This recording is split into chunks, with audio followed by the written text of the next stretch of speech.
Welcome to Brain Roots IS. Today we will study space warfare and dual use satellites. देखिए जमीन, समुंदर और हवा के बारे में तो हमने बहुत पढ़ा है, राइट? लेकिन आने वाले कल की ग्लोबल सिक्योरिटी का सबसे बड़ा पिलर अब कुछ और बन चुका है और वो है आउटर स्पेस। आज की इस क्लास में हम इस टॉपिक को बिल्कुल बेसिक से लेकर एडवांस्ड कॉन्सेप्ट्स तक डिकोड करेंगे ताकि इसका हर एक डायमेंशन आपको क्लियरली समझ आ जाए। चलिए शुरू करते हैं हमारे पहले सेक्शन से, व्हाई इन न्यूज़। अब आप जरूर सोच रहे होंगे कि अचानक से स्पेस वॉरफेयर न्यूज में क्यों छाया हुआ है। देखिए, आजकल की सबसे बड़ी हेडलाइन यह है कि सैटेलाइट नेटवर्क्स पर लगातार साइबर अटैक्स हो रहे हैं। उसके साथ ही जो जीपीएस स्पूफिंग इंसिडेंट्स बढ़ रहे हैं, उन्होंने पूरी दुनिया को अलर्ट कर दिया है। जीपीएस स्पूफिंग का मतलब है सिंपल टर्म्स में फेक सिग्नल्स भेजकर नेविगेशन सिस्टम्स को पूरी तरह कंफ्यूज कर देना। और इसमें सबसे बड़ा डिलेमा आता है डुअल यूज सैटेलाइट्स का। ये वो सैटेलाइट्स हैं जो आम जनता के सिविलियन काम भी आते हैं और मिलिट्री ऑपरेशंस में भी यूज होते हैं। तो प्रॉब्लम यह है कि मॉडर्न स्पेस वॉरफेयर की लाइन बिल्कुल ब्लर हो गई है। किसी को नहीं पता कि एक नॉर्मल सा दिखने वाला सैटेलाइट कब अचानक एक मिलिट्री टारगेट बन जाए। तो आखिर ये स्पेस वॉरफेयर है क्या? अगर हम इसकी डेफिनेशन को सिंपल शब्दों में तोड़ें तो स्पेस वॉरफेयर एक ऐसा मिलिट्री कॉन्फ्लिक्ट है जो या तो आउटर स्पेस के अंदर लड़ा जाता है या फिर आउटर स्पेस से कंडक्ट किया जाता है। इसका मेन टारगेट दुश्मन की सेना को फिजिकली चोट पहुंचाना नहीं है। इसका एम होता है उनके सैटेलाइट्स और दूसरे स्पेस एसेट्स को डिसरप्ट करना या पूरी तरह डिस्ट्रॉय कर देना। आज के मॉडर्न टाइम में अगर आपने किसी देश के सैटेलाइट्स गिरा दिए तो समझ लीजिए आपने उस देश को बिल्कुल अंधा और बहरा कर दिया। अब ये हमले होते कैसे हैं? मेनली दो तरीके हैं। एक तरफ है आपके काइनेटिक वेपन्स। इसमें फिजिकल फोर्स का सीधा यूज होता है, जैसे एंटी सैटेलाइट वेपन्स। इसमें एक मिसाइल जमीन से लॉन्च होती है जो सीधे जाकर दुश्मन के सैटेलाइट से टकराती है और उसके टुकड़े टुकड़े कर देती है। दूसरी तरफ आते हैं नॉन काइनेटिक वेपन्स। ये थोड़े स्टेल्थी, इनविजिबल अटैक्स होते हैं। इसमें कोई धमाका नहीं होता। या तो साइबर वॉरफेयर के थ्रू सैटेलाइट को चुपचाप हैक कर लिया जाता है या फिर इलेक्ट्रोमैग्नेटिक पल्सेस, जिसे हम ईएमपीज कहते हैं, उनका यूज करके सैटेलाइट के सारे इलेक्ट्रॉनिक सिस्टम्स को लिटरली फ्राई कर दिया जाता है। दोनों ही मेथड्स उतने ही डेंजरस हैं। चलिए अब इसके इफेक्ट्स को देखते हैं। जमीन पर जो युद्ध लड़े जाते हैं उनकी एक फिजिकल स्पीड लिमिट होती है, पर स्पेस का एनवायरनमेंट बिल्कुल अलग है। स्पेस इन वेपन प्लेटफॉर्म्स और मिसाइल ट्रेजेक्टरीज को एम्पलीफाई कर देता है। मिसाइल्स की वेलोसिटीज अंतरिक्ष में आकर बहुत ज्यादा बढ़ जाती हैं। इसका रिजल्ट क्या होता है? स्विफ्टनेस और स्केल दोनों बढ़ जाते हैं। यानी दुनिया भर में कॉन्फ्लिक्ट्स प्रैक्टिकली मिनट्स या सेकंड्स में एस्केलेट हो सकते हैं, इतनी तेजी से कि किसी को रिएक्ट करने का ठीक से टाइम ही नहीं मिलेगा। और अगर स्पेस एसेट्स डिस्ट्रॉय हो गए तो मिलिट्री ऑपरेशंस पर कैसा असर पड़ेगा?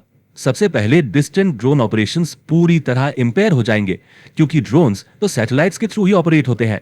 दूसरा, anti access and area denial, जिसे A2/AD कहते हैं, जो दुश्मन को किसी एरिया में घुसने से रोकने की एडवांस स्ट्रैटेजी है, वो भी फेल हो जाएगी। और तीसरा, मैन्ड अनमैन्ड टीमिंग यानी MUMT मिशंस, जहां इंसान और एडवांस्ड मशीन्स मिलकर ऑपरेट करते हैं, उनका कम्युनिकेशन नेटवर्क ही टूट जाएगा। बिना सैटेलाइट्स के मॉडर्न सेना बिल्कुल हेल्पलेस हो जाएगी। पर बात सिर्फ यहां खत्म नहीं होती। एक ऐसा खतरा है जिसके बारे में हम ज्यादा सोचते नहीं हैं, और वो है स्पेस डेब्री। जब कोई सैटेलाइट स्पेस में ऑब्लिटरेट यानी तबाह होता है तो उसके हजारों टुकड़े हो जाते हैं। और पता है, उस रैकेज का एक मिनिस्क्यूल फ्रैगमेंट, एक छोटा सा नाखून के बराबर का टुकड़ा भी स्पेस में बुलेट से कई गुना ज्यादा स्पीड से ट्रैवल करता है। यह छोटा सा टुकड़ा इंटरनेशनल स्पेस स्टेशन जैसे $1 बिलियन स्पेसक्राफ्ट को भारी नुकसान पहुंचा सकता है। एक सिंगल ब्लास्ट पूरे ऑर्बिट को कचरे से भर सकता है। और इस सब का असर आम जनता पर क्या पड़ेगा?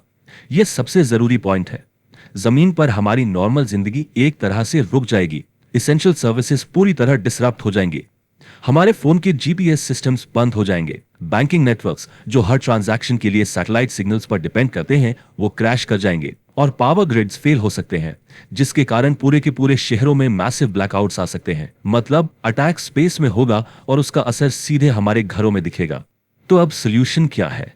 इंटरनेशनल कम्युनिटी ने इस नई स्पेस फ्रंटियर को सेफ रखने के लिए हिस्टोरिकली कुछ इंपॉर्टेंट स्टेप्स लिए हैं। 3 मेजर की मेजर्स सामने आते हैं। पहला मेजर आया था 1967 में, जिसे हम आउटर स्पेस ट्रीटी कहते हैं। उसके ठीक 5 साल बाद 1972 में द लायबिलिटी कन्वेंशन लाया गया और फिर 1984 में आई द मून एग्रीमेंट। ये तीनों ट्रीटीज मिलकर इंटरनेशनल स्पेस लॉ का बेस बनाती हैं। चलिए इनके मेन प्रोविजंस को क्विकली समझ लेते हैं। 1967 की outer space treaty strictly prohibit करती है कि कोई भी देश स्पेस में वेपन्स ऑफ मैस डिस्ट्रक्शन जैसे न्यूक्लियर वेपन्स डिप्लॉय नहीं करेगा। फिर आती है 1972 की लायबिलिटी कन्वेंशन। ये ट्रीटी एब्सोल्यूट लायबिलिटी एस्टैब्लिश करती है। इसका सीधा सा मतलब यह है कि अगर एक देश का सैटेलाइट दूसरे देश के स्पेस एसेट्स को या जमीन पर कोई डैमेज करता है तो लॉन्चिंग स्टेट को उसका पूरा हर्जाना देना पड़ेगा। और 1984 का मून अग्रीमेंट साफ स्पेसिफाई करता है कि मून और बाकी सेलेस्टियल बॉडीज सिर्फ पीसफुल पर्पसेस के लिए इस्तेमाल होंगे, वहां कोई मिलिट्री ऑपरेशंस अलाउड नहीं है। अब देखते हैं इंडिया का क्या स्टैंड है। देखिए, भारत स्पेस सेक्टर में बहुत तेजी से ग्लोबल पावर बन रहा है, तो अपनी प्रोटेक्शन तो जरूरी है, राइट? इसीलिए इंडिया ने आउटर स्पेस में अपने इंटरेस्ट को प्रोटेक्ट करने के लिए ऑफिशियली डिफेंस स्पेस एजेंसी यानी डीएसए का गठन किया है। ये बॉडी एक्सक्लूसिवली स्पेस थ्रेट्स पर फोकस करती है। इसके अलावा जैसे हमने अभी साइबर वॉरफेयर और ईएमपीस की बात की थी, ऐसे नई जनरेशन के थ्रेट से निपटने के लिए Indian computer emergency response team, जिसे सर्टन कहते हैं, उन्होंने specifically guidelines for space cyber security issue की हैं ताकि हमारे डुअल यूज सैटेलाइट सेफ और सिक्योर रहे। तो आज के इस एक्सप्लेनर से हमें यह समझ आता है कि टेक्नोलॉजी जितनी तेजी से बढ़ रही है, थ्रेड्स भी उतने ही कॉम्प्लेक्स होते जा रहे हैं। और इसके साथ एक बहुत ही थॉट प्रोवोकिंग सवाल सामने आता है, how will humanity safeguard the dual use dilemma in the modern space frontier? क्या हमारी पुरानी ट्रीटीज इन नए एडवांस स्पेस वेपन्स और इनविजिबल साइबर अटैक्स को रोकने के लिए वाकई काफी है? इस पर जरूर विचार कीजिएगा। If you found this lecture helpful, like, share and subscribe to the channel.